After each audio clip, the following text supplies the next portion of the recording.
Hello बच्चों, कैसे आप लोग। आज हम डिस्कस करने वाले हैं अकाउंटेंसी का एक इम्पॉर्टेंट चैप्टर जिसका नाम है एडमिशन ऑफ पार्टनर। पार्टनरशिप का एक बहुत ही इम्पॉर्टेंट पार्ट है ये एडमिशन ऑफ पार्टनर, जो कि ग्रेजुएशन में और क्लास 12 में दोनों में ही है और ये बहुत ही इम्पॉर्टेंट है। तो चलिए आप शुरू करते हैं admission of partner. Admission of partner का क्या मतलब होता है कि एक्चुअली एडमिशन ऑफ पार्टनर के क्या हम बोलना चाह रहे हैं। एक्चुअली क्या होता है कि कोई पार्टनर एग्जिस्टिंग है, 2 या 3 दोस्त मिलके या पार्टनर मिलके एक बिजनेस कर रहा है, तो उनको लगा कि भाई और कैपिटल चाहिए या बिजनेस में किसी का हेल्प चाहिए, इसलिए ये लोग क्या करते हैं कि भाई किसी को पार्टनर्स के हिसाब से ज्वाइन करवाते हैं, नए कोई व्यक्ति को अपना बिजनेस में ज्वाइन करवाते हैं। अगर ऐसे होता है तो इसको हम बोलते हैं एडमिशन ऑफ पार्टनर। अब एडमिशन ऑफ पार्टनर तो होता है, जैसे पार्टनर एडमिशन हुआ तो उस समय क्या होता है, जो एग्जिस्टिंग पार्टनर्स है वो क्या करते हैं, अपना जो बैलेंस शीट में एसेट लायबिलिटीज वगैरह रहते हैं या उनका जो प्रॉफिट वगैरह जो जनरल रिजर्व में पड़ा हुआ है ये सब आपस में बांटते हैं और जो एसेट लायबिलिटीज जो है उसका एक रीवैल्यूएशन कर लेते हैं। कभी कभार क्या होता है, एसेट का वैल्यू बढ़ जाता है, घट भी सकता है, कभी लायबिलिटीज़ बढ़ सकता है, कभी घट सकता है। ऐसे भी हो सकता है कि कोई एसेट या लायबिलिटीज़ बुक्स और अकाउंट्स में हमने लिखा ही नहीं है तो उसको दोबारा लिखना पड़ता है। ये सब करके फिर एडजस्ट होने के बाद फिर एक फाइनलाइज होता है कि भाई वो पार्टनर आता है, वो पैसा लाते हैं बिजनेस में, फिर उसका कैपिटल अकाउंट बनते हैं, फिर उसके बाद एक नए बैलेंस शीट बनता है जिस बैलेंस शीट में जो जो चेंजेस हुआ है वो चीज़ उसमें रहते हैं। तो अकाउंट्स में तो भाई ऐसे चेंज नहीं हो जाता, क्योंकि जो भी कुछ होता है वो जर्नल के थ्रू हमको एडजस्ट करना पड़ता है। जो भी एडजस्टमेंट होता है वो जर्नल के थ्रू ही एडजस्ट करना पड़ता है। तो इसलिए हमको क्या करना है कि जैसे ही कोई नए पार्टनर आते हैं तो अकाउंट्स में जो है पूरा बुक्स ऑफ अकाउंट्स में चेंजेस हो जाता है थोड़ा बहुत, क्योंकि ये एसेट वगैरह वैल्यू वगैरह को चेंज करना पड़ता है, उसके जर्नल के थ्रू एडजस्ट करना पड़ता है। तो चलिए हम देख लेते हैं कि किस तरह से हम जर्नल के थ्रू एडजस्ट करते हैं और उसका कैसे लेजर भी बनता है और किस तरह से उसका partners capital account, revaluation account, balance sheet, revaluation, partners capital account and balance sheet किस तरह से बनता है उसके बारे में हम आज डिटेल्स में जानेंगे। ठीक है बच्चों, चलिए फिर तैयार हो जाइए, कॉपी और पेन लेके बैठ जाइए, हम फटाफट जर्नल बनाते हैं, लिखते हैं, आप भी लिखते जाइए और साथ साथ में चलते रहिए, क्योंकि बोर्ड्स में इतना जगह नहीं है, हमको मिटाना पड़ेगा, दोबारा लिखना पड़ेगा, इसलिए आप लोग भी एकदम तेज़ी से लिखते रहना। ठीक है बच्चों, बहुत मज़ा आएगा इस क्लास में, क्योंकि ये चैप्टर्स बहुत इंपॉर्टेंट है, क्लास 12 के लिए, ग्रेजुएशन के लिए भी है। ठीक है बच्चों, चलिए शुरू कर देते हैं। चलिए, अगर पहले हमने क्या बताया कि भाई एसेट का वैल्यू बढ़ भी सकता है, घट भी सकता है। अगर एसेट का वैल्यू बढ़ गया तो कैसे एंट्री होगा, चलिए देख लेते हैं। इफ एसेट्स इंक्रीज, अगर एसेट इंक्रीज हो जाता है तो जर्नल एंट्री क्या होगा, assets account debit, assets account क्या हो जाएगा, डेबिट हो जाएगा। अगर एसेट का वैल्यू बढ़ जाता है, आपको पता ही है एसेट अगर बढ़ता है तो एसेट डेबिट ही होता है, तो एसेट हो जाएगा डेबिट और क्रेडिट किसको करेंगे, रीवैल्यूएशन अकाउंट, रीवैल्यूएशन अकाउंट हो जाएगा क्रेडिट। अगर एसेट्स का वैल्यू बढ़ जाता है, एसेट को तो पता ही है आपको, एसेट होता क्या है, बिल्डिंग, लैंड, फर्नीचर, इन्वेस्टमेंट, इस टाइप का जो आइटम होता है, लैंड, ये सब होता है एसेट्स। अगर एसेट्स का वैल्यू बढ़ गया, जितना बैलेंस शीट में है उससे अगर ज़्यादा हमने वैल्यूएशन कर लिए, तो जितना वैल्यूएशन ज़्यादा हुआ उतना अमाउंट हम डेबिट कर देंगे और रीवैल्यूएशन को क्रेडिट कर देंगे। ठीक है बच्चों, आया समझ में। नंबर 2 में आते हैं हम। नंबर 2, इफ एसेट्स इंक्रीज हुआ, अब डिक्रीज, एसेट्स डिक्रीज मतलब एसेट का जो वैल्यू है वो डिक्रीज हो जाता है, या एसेट इंक्रीज का मतलब होता है एसेट का जो वैल्यू है वो इंक्रीज हो जाता है। तो एसेट का वैल्यू अगर डिक्रीज हो जाता है तो हम एंट्री क्या करेंगे, फिर उल्टा हो जाएगा एंट्री। तो क्या होगा, आपको पता है कि एसेट का वैल्यू अगर घट जाता है, एसेट का वैल्यू घटता है तो वो क्रेडिट होता है, और डेबिट में कौन रहेगा, रीवैल्यूएशन अकाउंट, रीवैल्यूएशन अकाउंट हो जाएगा डेबिट टू एसेट्स हो जाएगा। अब एसेट्स हम लिख रहे हैं, एसेट्स का जो नाम रहेगा, जैसे बिल्डिंग हो गया, फर्नीचर हो गया, वो नाम यहाँ रहेगा, एसेट नहीं लिखेंगे तब। Assets account. अगर एसेट्स का वैल्यू घट जाता है तो रीवैल्यूएशन अकाउंट डेबिट होता है और एसेट्स हो जाता है क्रेडिट। अगर एसेट्स का वैल्यू बढ़ता है तो अपोजिट होगा, आप देख रहे हैं। नंबर 3, ऐसे एसेट का वैल्यू जैसे चेंज होता है लाइबिलिटीज़ भी तो चेंज होता है। तो चलिए लाइबिलिटीज़ का वैल्यू अगर बढ़ जाता है, इफ लाइबिलिटीज़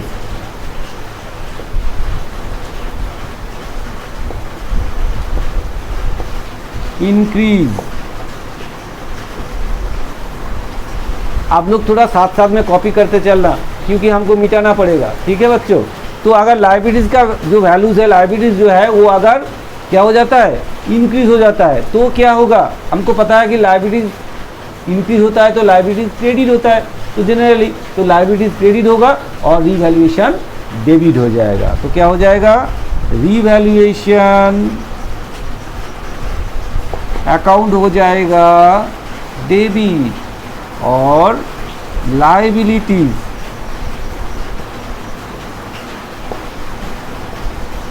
हो जाएगा क्रेडिट। तो लाइबिलिटीज हो जाएगा क्रेडिट और रीवैल्यूएशन हो जाएगा डेबिट। नेक्स्ट आता है नंबर 4, अगर उल्टा हुआ तो लाइबिलिटीज घट भी सकता है। जैसे कि मानो कोई लाइबिलिटीज़ का क्या होता है कि जैसे क्रेडिटर्स हो गया, बिल्स पेबल हो गया, कोई आउटस्टैंडिंग एक्सपेंसेस हो गया, ये सब लाइबिलिटीज़ है। अगर ये लाइबिलिटीज़ घट जाता है तो क्या होगा, अगर लाइबिलिटीज़ घटता है मतलब लाइबिलिटीज़ डेबिट होता है। तो चलिए, इफ लाइबिलिटीज़ रिड्यूस्ड और डिक्रीज, इफ लाइबिलिटीज डिक्रीज हो जाता है तो फिर एंट्री क्या होगा, इफ लाइबिलिटीज डिक्रीज होता है तो फिर एंट्री क्या होगा, अगर लाइबिलिटीज डिक्रीज हो जाता है तो लाइबिलिटीज हो जाएगा डेबिट। तो हम लिखते हैं liabilities account debit to revaluation.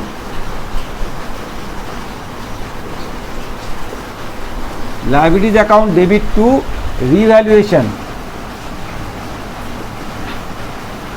ठीक है बच्चों, थोड़ा साउंड पटर पटर करके आ रहा होगा क्योंकि बाहर बहुत बारिश हो रहा है, इसलिए थोड़ा साउंड इस तरह का आ रहा होगा।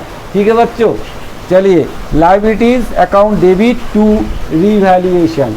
ठीक है, तो लाइबिलिटीज अगर डिक्रीज होता है तो liabilities account debit to revaluation. आया समझ में? इसको थोड़ा सा कॉपी कर लो, फिर हम आगे बढ़े, आगे जर्नल एंट्री बनाए। ठीक है, चलिए हम आगे जर्नल एंट्री बनाते हैं।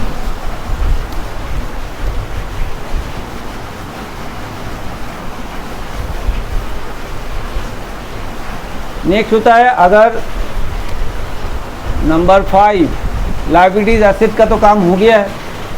अब देखो, अगर और भी है कुछ, जैसे provision for doubtful debts, provision for doubtful debts.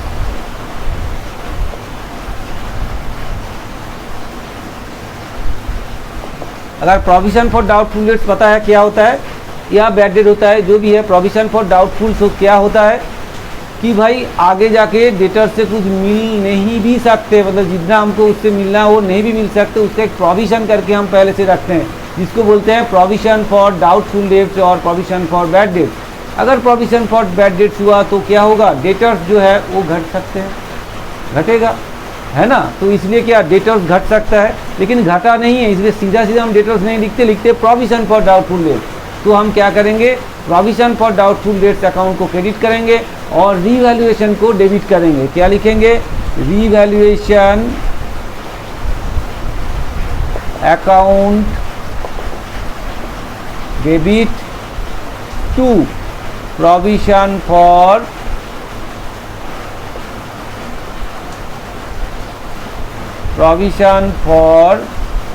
Doubtful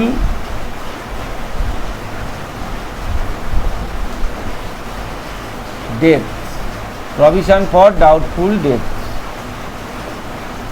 account. क्या होगा, revaluation account debit to provision for doubtful debts account. ठीक है बच्चों, हो गया। अब देखो, जैसे हमने ये सब चीज़ तो बना दिए, अब इसके बाद रिवैल्यूएशन अकाउंट से कुछ प्रॉफिट भी हो सकता है या लॉस भी हो सकता है। मतलब अगर एसेट का वैल्यू ज़्यादा ही बढ़ गया, उस हिसाब से एसेट का वैल्यू या लायबिलिटी का वैल्यू एडजस्ट करके देखा हमने, प्रॉफिट हो गया। अगर प्रॉफिट हो जाता है तो प्रॉफिट किसको जाएगा?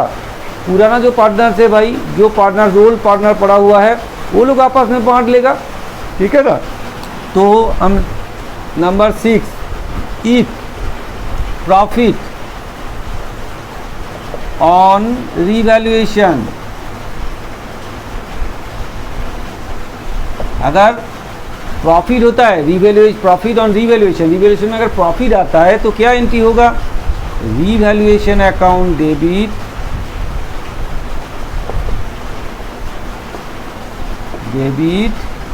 To old partners capital. Old क्यों? कि पुराना जो पार्टनर्स है उन्हीं को मिलेगा, जो नए आए हैं उसको नहीं मिलेगा, इसलिए ओल्ड पार्टनर्स कैपिटल अकाउंट,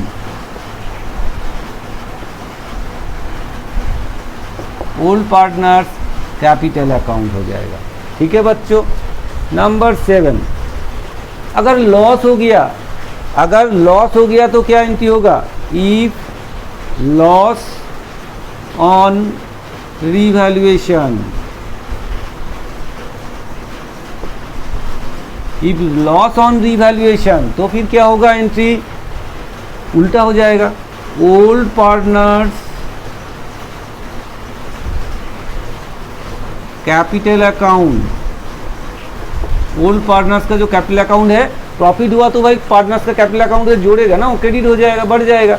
अगर लॉस हुआ तो पार्टनर्स का जो कैपिटल अकाउंट है उससे माइनस हो जाएगा, मतलब कैपिटल अकाउंट डेबिट हो जाएगा। Old partners capital account debit हो गया to, old partners capital account को हमने डेबिट किए, और टू किसको करेंगे? मतलब क्रेडिट किसको करेंगे?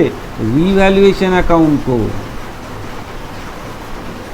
रिवैल्यूएशन अकाउंट हो जाएगा क्रेडिट। एक बात इसमें ध्यान रखना है कि ये जो बांटेंगे हम, ये ओल्ड रेशियो में बांटेंगे, ओल्ड रेशियो में बांटेंगे। ए भी अगर ये जो लॉस हुआ है, ए भी ओल्ड रेशियो में डिस्ट्रीब्यूट होगा। जो पार्टनर का पुराना जो रेशियो है उसी रेशियो में ये पार्टनर्स कैपिटल अकाउंट को बांट देंगे हम, और यहाँ भी ऐसे ही, ठीक है बच्चों। आया समझ में? अगर प्रॉफिट होता है तो revaluation to old partners capital account, अगर लॉस होता है तो old partners capital account debit to revaluation account. Journal बहुत इंपॉर्टेंट है, इसलिए कि एग्ज़ाम में भी आपको जर्नल आ सकता है। ज़्यादातर क्लास 12 में एग्ज़ाम में जर्नल दे देते हैं, और जर्नल तो बेस है। अगर जर्नल आपको पता है तो लेजर में आप फटाफट रिवैल्यूएशन हो जाए, पार्टनर्स कैपिटल अकाउंट हो जाए, आप फटाफट बना लोगे। और खासतौर से एग्ज़ाम में भी दे रहा है जर्नल। अगर ऐसे जर्नल दे देते, कई बच्चे को ऐसे होता है कि भाई वो लेजर प्रैक्टिस करके जाता है, revaluation, partners capital account, balance sheet सब तो आता है, लेकिन ऐसा जर्नल लिखने के लिए दे दे तो भाग मुश्किल हो गया बच्चे को, वो लिख नहीं पाते, कर नहीं पाते। लेकिन बच्चों इतना टफ नहीं है, आप इस जर्नल थोड़ा समझ के रखिए। जैसे आप लेजर बनाते हो ऐसे उसको समझ के कर लीजिए, हो जाएगा। ऐसा टफ नहीं है, इसलिए जर्नल को बिल्कुल याद रखा करो, ठीक है बच्चों। चलिए फिर आगे बढ़ते हैं। चलिए नंबर 8, हमारा जो रिवैल्यूएशन वाला पार्ट था वो तो हमने ख़त्म कर दिया है। अब आते हैं जो जनरल रिजर्व या प्रॉफिट एंड लॉस का जो बैलेंस, अगर बैलेंस शीट में रहा तो क्या करेंगे? उसको ओल्ड पार्टनर आपस में बांट लेगा ओल्ड रेशियो में। तो हम क्या करेंगे फिर? जनरल रिजर्व या कोई भी रिजर्व रहेगा, तो जनरल रिजर्व भी हो सकता है, कोई भी रिजर्व भी हो सकता है। जनरल रिजर्व अकाउंट हो जाएगा डेबिट, जनरल रिजर्व हो जाएगा डेबिट टू, तो क्या करेंगे? Old partners capital account, old partners capital account, मतलब जनरल रिजर्व को ओल्ड पार्टनर्स कैपिटल अकाउंट में बांट दिया जाएगा ओल्ड रेशियो में। जो ओल्ड रेशियो है, उसी ओल्ड रेशियो में हम बांट देंगे जनरल रिजर्व को, ठीक है बच्चों। ऐसे ही अगर ऐसे कभी कभार हो सकता है, प्रॉफिट एंड लॉस अकाउंट का डेबिट बैलेंस पड़ा हुआ है, इफ प्रॉफिट एंड लॉस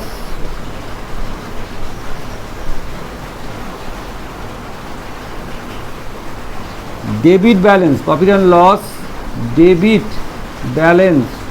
अगर डेबिट बैलेंस होता है profit and loss debit balance, अगर ऐसे प्रॉफिट एंड लॉस का डेबिट बैलेंस रहेगा तो कहाँ रहेगा? ज़्यादातर ग्रेजुएशन में ऐसे दे देते हैं, डेबिट रहेगा तो कहाँ रहेगा? Profit and loss account debit रहेगा तो बैलेंस शीट का एसेट साइड में रहेगा। अगर क्रेडिट रहता है तो लायबिलिटी साइड में रहता है, लेकिन अगर डेबिट रहेगा तो कहाँ रहेगा? वो रहेगा एसेट साइड में। आप ध्यान देना, अगर एसेट साइड में इस तरह से प्रॉफिट एंड लॉस अकाउंट लिख के रखा हुआ है तो मतलब वो एक लॉस है, एक लॉस को हमने इस तरह से दिखा के रखा है। तो हम क्या करेंगे, यहाँ क्या एंट्री करेंगे? फिर इस केस में क्या एंट्री होगा? इस केस में एंट्री हो जाएगा old partners, old partners capital account हो जाएगा debit to, old partners capital account को डेबिट कर देंगे, to profit and loss account कर देंगे, प्रॉफिट एंड लॉस अकाउंट। ठीक है बच्चों, अगर इस तरह से कोई प्रॉफिट एंड लॉस अकाउंट का डेबिट बैलेंस रह जाते हैं तो हम क्या करेंगे? ओल्ड पार्टनर्स कैपिटल अकाउंट को, मतलब पार्टनर जो पुराना है उसको पार्टनर्स अकाउंट को डेबिट कर देंगे कैपिटल अकाउंट को, और क्रेडिट कर देंगे प्रॉफिट एंड लॉस अकाउंट करके हम उसको क्लोज कर देंगे। ठीक है बच्चों, आया समझ में? अब देखो ये काम तो हमारा हो गया, इसके आगे हम चलने वाले हैं, और भी कई सारे काम हैं, जनरलिटीज़ है, उसको करना है। तो आप लोग फटाफट इसको कॉपी कर लो या स्क्रीनशॉट कर लो, फिर हम आगे बढ़े। ठीक है, चलिए आगे बढ़ते हैं। फिर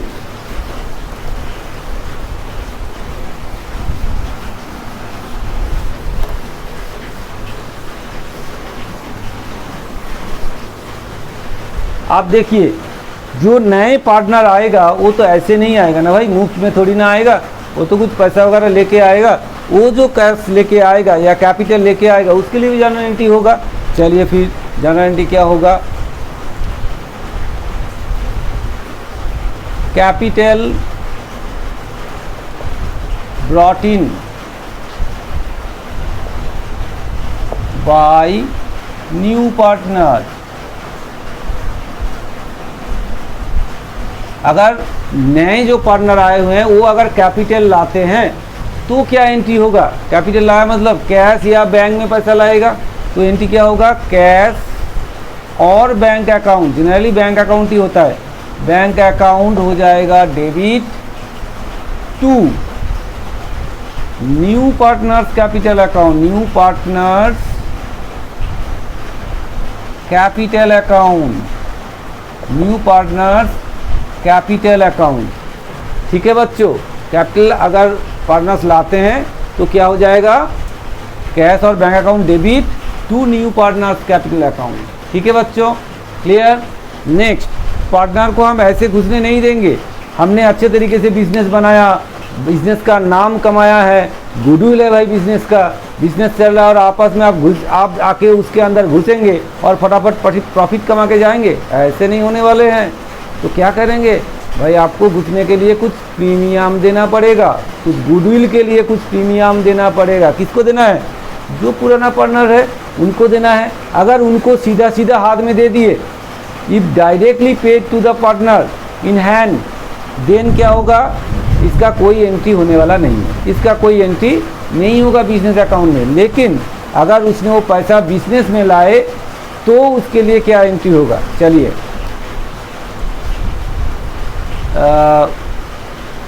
goodwill, premium for goodwill, premium for goodwill,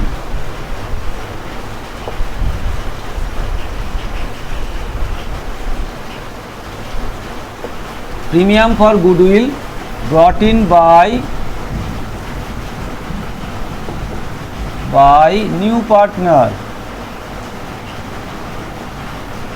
तो क्या एंट्री करेंगे? इसमें हम सीधा सीधा एंट्री करेंगे, जो पैसा आएगा सीधा क्या करेंगे? इसको हम ट्रांसफ़र कर देंगे ओल्ड पार्टनर्स का कैपिटल अकाउंट में। तो कैसे एंट्री होगा? चलिए एंट्री कैसे होगा देखिए, बैंक और कैश, कैश और बैंक अकाउंट डेबिट, कैश और बैंक अकाउंट हो जाएगा debit to old partners old partners capital account. भाई वो तो सही है, उनको ही मिलेगा, लेकिन क्या रेशियो में मिलेगा? कुछ तो लाएगा, उसको दोनों में तो बांटना पड़ेगा। भाई दोनों में अगर बांटेंगे तो क्या रेशियो में बांटेंगे? हाँ यही मैटर है, क्या रेशियो में बांटेंगे? वो है सैक्रिफाइसिंग रेशियो, वो है सैक्रिफाइसिंग रेशियो में। तो किस रेशियो में बांटेंगे? Sacrificing ratio. सैक्रिफाइसिंग रेशियो क्या मतलब होता है? जो नया पार्टनर आए हैं उसके लिए जो पुराना पार्टनर है किसने कितना पोर्शन आपका छोड़ा है, कितना पोर्शन अपना जो पार्टनर्स का जो पोर्शन है वो कितना पार्ट छोड़ा है, वो उसके हिसाब से, मतलब सैक्रिफाइसिंग रेशियो, जितने जितना सैक्रिफाइस किया उस रेशियो में दोनों में बांट जाएगा। ठीक है बच्चों, सैक्रिफाइसिंग रेशियो आपको पता है। सैक्रिफाइसिंग रेशियो मतलब old ratio minus new ratio. Sacrificing ratio क्या होता है? Old ratio minus new ratio. तो करेंगे तो सैक्रिफाइसिंग रेशियो आ जाएगा, उस रेशियो में हम इसको डिवाइड कर देंगे। ठीक है बच्चों, आया समझ में?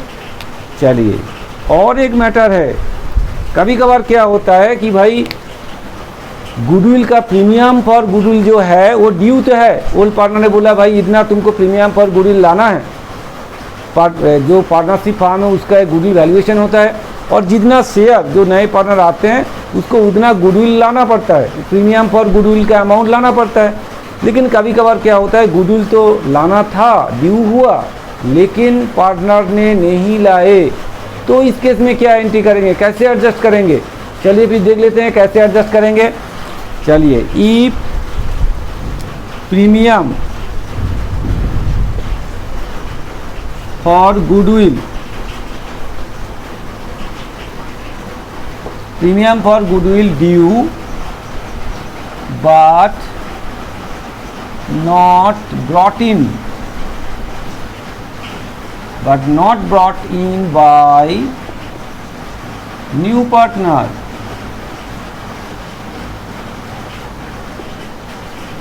अगर प्रीमियम फॉर गुडविल ड्यू हुआ और वो पार्टनर नहीं लाए, भाई ओल्ड पार्टनर थोड़ी ना छोड़ने वाले हैं, भाई ऐसे नहीं होगा, देना तो पड़ेगा। अगर आप पैसा नहीं दे रहे हो, नहीं ला रहे हो, तो ठीक है भाई, आपने जो कैपिटल लाए हैं उनसे हम काट लेंगे, आपका कैपिटल अकाउंट को हम डेबिट कर देंगे और अपना जो कैपिटल अकाउंट है उसको हम क्रेडिट कर लेंगे। कौन सा रेशियो में? सैक्रिफाइसिंग रेशियो में। तो भाई एंट्री क्या होगा? तब एंट्री हो जाएगा new partners capital account. New partners capital account को क्या करेंगे? डेबिट कर देंगे। जो पार्टनर नए आए हैं उसका कैपिटल अकाउंट को डेबिट कर देंगे। टू किसको देंगे फिर credit? Old partners capital account, old partners capital account. ठीक है बच्चों, फिर न्यू पार्टनर्स जो कैपिटल लाए हैं उसको डेबिट कर देंगे और ओल्ड पार्टनर्स कैपिटल अकाउंट को क्रेडिट कर देंगे। इस तरह से जो प्रीमियम पर गुडविल उसने नहीं लाए उसको हमने एडजस्ट कर दी, यहाँ पे एडजस्ट कर दिए हैं। ठीक है बच्चों, ये गया हमारा लगभग पूरा ही हो गया जर्नल एंट्री। ये सब रहेगा साम्स के अंदर। ग्रेजुएशन में थोड़ा बहुत इसके एक दो एंट्री इधर उधर हो सकता है, अदरवाइज आप जितने एंट्री हमने बताया इतना ही रहेगा। ठीक है, तो अगर इस टाइप का एंट्री वाला रहेगा, आपको तो पता चल गया है किस तरह से करना है। पूरा जर्नल हमने बता दिए हैं, इस तरह से आपको जर्नल करना है। अगर साम्स आता है, जर्नल आता है एग्जाम में, आप ज़रूर कर पाओगे। आगे हम कुछ साम्स भी लेंगे, साम्स लेके आपको समझाएंगे, कैलकुलेशन करके दिखाएंगे किस तरह से होता है। अलग अलग से बहुत सारे साम्स हम करने वाले हैं, क्योंकि एडमिशन एक बहुत इंपॉर्टेंट चैप्टर से और लेंदी चैप्टर भी है। कई तरीके का साम्स आ सकता है, बहुत सारे टिपिकल साम भी हो सकता है, ग्रेजुएशन में भी है तो बहुत टिपिकल साम्स है, तो वो सब हम सॉल्व करते चलेंगे। ठीक है बच्चों, फिर जर्नल एंट्री हमने बता दिए, आपने कॉपी कर लिए होंगे। अगर आप चाहो तो हम थोड़ा सा लेजर भी दिखा देते हैं, किस तरह से हम लेजर में लिखते हैं रिवैल्यूएशन अकाउंट में, या किस तरह से पार्टनर्स कैपिटल अकाउंट बनाते हैं। आपको तो पता है, आइडिया होगा, फिर भी हम थोड़ा सा दिखा देते हैं आपको कैसे रिवैल्यूएशन और पार्टनर्स कैपिटल अकाउंट बनाते हैं। चलिए पहले हम रिवैल्यूएशन अकाउंट खोल के दिखाते हैं किस तरह से हम बनाएंगे।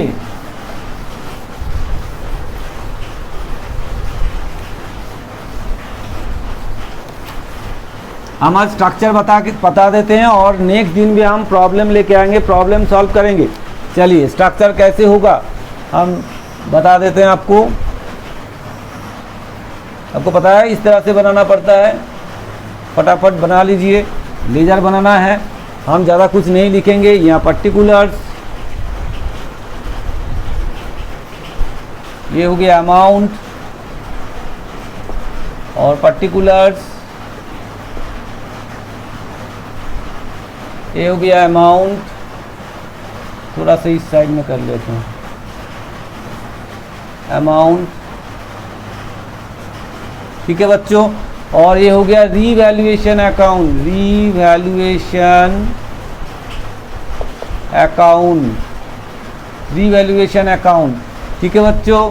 और किस तरह से होगा अब चलिए, अगर एसेट इंक्रीज हो जाता है तो क्या लिखते हैं हम, बाई, यहाँ लिखेंगे by assets account, by assets account, हम ब्रैकेट में लिख देते हैं इंक्रीज इफ एसेट्स इंक्रीज। अगर एसेट इंक्रीज हो जाता है, जितना अमाउंट इंक्रीज होगा वो हम बैठाएंगे यहाँ। कितना अमाउंट, मतलब मानो कि था 1 लाख, हमने एसेट का वैल्यूएशन किए, जब बिल्डिंग था तो बिल्डिंग का वैल्यू था 1 लाख, हमने उसका वैल्यूएशन कर दी, कितना कर दी, उसका वैल्यूएशन 1,20,000 कर दी, 1,20,000। तो कितना अमाउंट यहाँ बैठेगा, 20,000 बैठेगा। ठीक है बच्चों, जब हम प्रैक्टिकल प्रॉब्लम लेंगे तब आपको और अच्छी तरीके से समझ में आ जाएगा। जितना बढ़ेगा उतना ही यहाँ आएगा। ठीक है, इधर आते हैं। 2, अगर एसेट का वैल्यू क्या होता है, डिक्रीज हो जाता है तो कैसे एंट्री होगा, 2 एसेट्स अकाउंट लिखेंगे हम, 2 एसेट्स अकाउंट, ब्रैकेट में लिखते हैं इफ एसेट्स डिक्रीज। अगर एसेट का वैल्यू डिक्रीज हो जाता है तो यहाँ लिखेंगे, इंक्रीज हुआ तो यहाँ लिखेंगे एस 2 लायबिलिटीज। लायबिलिटीज का मतलब जो लायबिलिटीज रहेगा, अगर क्रेडिटर्स रहेगा 2 क्रेडिटर्स लिखेंगे, बिल्स पेबल है बिल्स पेबल लिखेंगे, आउटस्टैंडिंग एक्सपेंस रहेगा आउटस्टैंडिंग एक्सपेंसेस लिखेंगे। ठीक है बच्चों, अगर लायबिलिटीज क्या होता है, इंक्रीज हो जाता है, इंक्रीज इफ लायबिलिटीज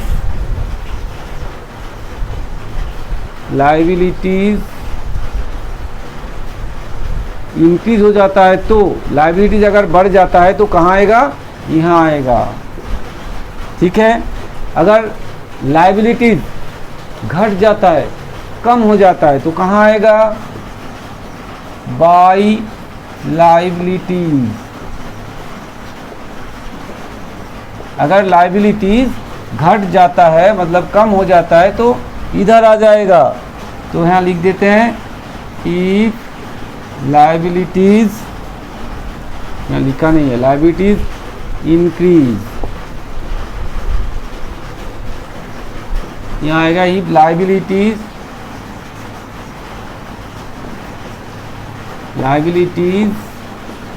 डिक्रीज। ठीक है, अगर प्रॉफिट, अगर प्रोविजन फॉर डाउटफुल रहेगा तो कहाँ आएगा, यहाँ provision for doubtful dates,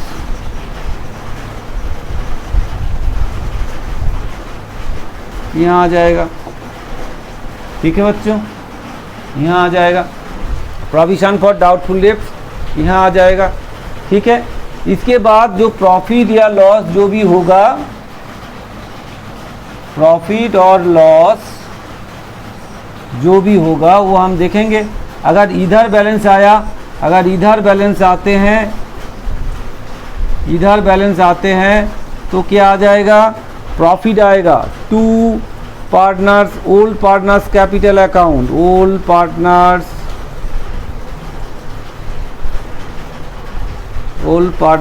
capital account, old partners capital account हो जाएगा इफ प्रॉफिट, अगर प्रॉफिट होता है तो। ठीक है बच्चों, अगर लॉस होता है तो कहाँ आएगा, यहाँ तो हम टोटल करके लिखेंगे, इधर इधर दोनों जोड़ेंगे। आपको पता है कैसे लेजर क्लोज होता है, दोनों टाइप, ये इधर ज़्यादा हुआ इधर कम हुआ तो ये दोनों लिख के यहाँ प्रॉफिट आ जाएगा। अगर इधर ज़्यादा होता है, इधर कम होता है, तो ये अमाउंट यहाँ लिखेंगे और बैलेंसिंग फिगर में क्या आएगा, लॉस आएगा। तो यहाँ आ जाएगा लॉस। तो क्या लिखेंगे, by all partners capital account. क्या लिखेंगे, ऑल पार्टनर्स कैपिटल अकाउंट। ये क्या हो गया, लॉस। इफ लॉस मतलब अगर रिवैल्यूएशन अकाउंट में अगर लॉस आया तो बाई पार्टनर्स कैपिटल अकाउंट हो जाएगा, अगर प्रॉफिट आया तो टू पार्टनर्स कैपिटल अकाउंट हो जाएगा। ओल्ड पार्टनर जरूर, old partner in old ratio, ये बांटेगा किसमें, in old ratio. Old ratio, ये जो प्रॉफिट हुआ ये भी किस में बांटेंगे, in old ratio. Old ratio में ही बांटेगा। ठीक है बच्चों, आया समझ में। ये हो गया रिवैल्यूएशन अकाउंट, ये है स्ट्रक्चर और इस तरह से आपको करना है। ठीक है, चलिए फटाफट इसको स्क्रीनशॉट कर लीजिए या कॉपी कर लीजिए, फिर मैं पार्टनर्स कैपिटल अकाउंट भी दिखा देता हूँ। चलिए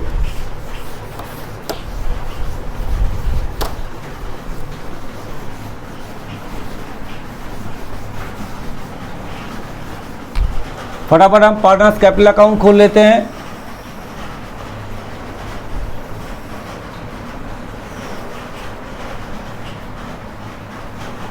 मान लीजिए कि दो पार्टनर था और एक पार्टनर नए आ गए तो तीन पार्टनर हो गए।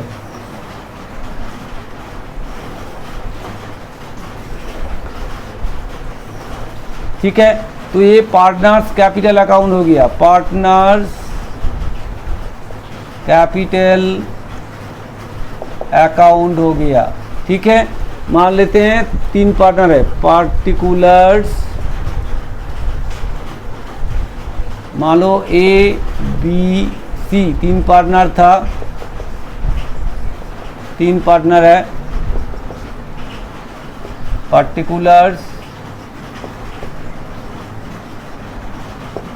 तो मान लेते हैं ए बी सी, तीन पार्टनर्स है।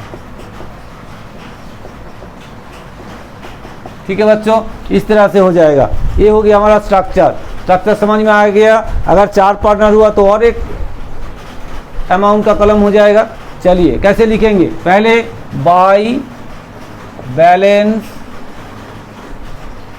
बीडी, जो ओपनिंग कैपिटल है, opening capital balance, opening capital balance, opening capital, जो ओपनिंग कैपिटल आपका बैलेंस शीट में रहेगा, जो बैलेंस शीट में जो कैपिटल रहेगा ओपनिंग कैपिटल, वो हम लिखेंगे यहाँ। जरूर इसको नहीं रखेंगे क्योंकि ये नए पार्टनर हैं, मान लेते हैं नए हैं सी, तो इन दोनों में रहेगा। फिर यहाँ क्या आएगा, बाय जनरल रिजर्व, या रिजर्व लिखते हैं, कोई भी रिजर्व हो सकता है, बाय रिजर्व ओल्ड रेशियो में। भाई ये ओल्ड रेशियो में बांटेगा, अगर रिजर्व का कोई बैलेंस रहा तो ओल्ड रेशियो में हम दोनों में जो पुराना है उसको बांट देंगे ये। फिर क्या हो सकता है, जो रीवैल्यूएशन, अगर प्रॉफिट हुआ तो रीवैल्यूएशन, अगर रीवैल्यूएशन में आपका प्रॉफिट होता है, ई प्रॉफिट मीन्स प्रॉफिट लिखेंगे यहाँ पे, अगर रीवैल्यूएशन में प्रॉफिट हुआ वो आ जाएगा। ठीक है बच्चों, और क्या आ सकता है, बैंक अकाउंट, क्या, premium for goodwill, premium for goodwill, जो होगा ये आपस में दोनों में कौन सा रेशियो में, सैक्रिफाइसिंग रेशियो में, सैक्रिफाइसिंग रेशियो में बांट जाएगा, दोनों में, इन दोनों में बांट देंगे। ठीक है बच्चों, फिर और भी एक बाई बैंक होगा, बाई बैंक, भाई ये दोनों में जीरो यहाँ आएगा, क्यों, capital brought in, capital brought in, कौन कैपिटल ब्रॉट इन किए हैं, नए जो पार्टनर आए हैं वो कैपिटल जो लाए हैं वो आ जाएगा। ठीक है बच्चों, आया समझ में। अगर लॉस हुआ, ये प्रॉफिट ना होकर अगर लॉस हो जाता है तो क्या होगा, यहाँ आ जाएगा रिवैल्यूएशन, रिवैल्यूएशन अकाउंट ब्रैकेट में लॉस हो जाता है, तो फिर यहाँ आ जाएगा, इन दोनों में बांटेंगे। कौन सा रेशियो में? सैक्रिफाइसिंग रेशियो में, सॉरी लॉस होगा तो ओल्ड रेशियो में बांट जाएगा, लॉस को हम डिस्ट्रीब्यूट कर देंगे। ठीक है बच्चों, आया समझ में? ये है स्ट्रक्चर, इसको क्लोज करेंगे, इस तरह से इसको क्लोज करेंगे हम, इस तरह टोटल करेंगे, यहाँ टोटल करेंगे और इधर भी बैठाएंगे इसको। अब देखिए इधर बैठाएंगे और बैलेंस करके जो आएगा यहाँ आएगा, यहाँ बैलेंस मिलेगा आपको, कुछ ना कुछ तो बैलेंस आएगा ही। तो ये बैलेंस आ गया, इसको क्या लिखेंगे? टू बैलेंस CD, ये हो गया क्लोजिंग कैपिटल। इसका मतलब है क्लोजिंग कैपिटल मतलब एडजस्ट होने के बाद जो कैपिटल बचा है पूरा हमने एडजस्ट कर दिए, जो इसको मिलना था, जो देना था, फिर उसके बाद जो एडजस्ट करके जो आया है वो हो गया क्लोजिंग कैपिटल बैलेंस, जिसको हम क्या करेंगे? बैलेंस शीट में ले जाएंगे और बैलेंस शीट में बैठा के फाइनली बैलेंस शीट को क्लोज करेंगे। ठीक है बच्चों, आया समझ में? ठीक है, अगर ये आपको समझ में आ रहा है, वीडियो समझ में आ रहा है, अच्छा लग रहा है, मज़ा आ रहा है पढ़ने में, तो वीडियो को शेयर कीजिए, लाइक कीजिए, कमेंट्स कीजिए कि हम और अच्छा वीडियो बनाए आपके लिए। और जिसने अभी तक हमारा जो चैनल है उसको सब्सक्राइब नहीं किए वो प्लीज़ सब्सक्राइब कर दे कि उसके पास फटाफट हमारा जो वीडियोस है उसके पास पहुंच जाए और वो सीख ले और आगे बढ़े, अच्छा रिजल्ट हो जाए। ठीक है बच्चों, तो चलिए फिर मिलते हैं नेक्स्ट वीडियो में, जिसमें हम प्रॉब्लम लेंगे और प्रॉब्लम लेके सॉल्व करके आपको दिखाएंगे किस तरह से कैलकुलेशन वगैरह होता है।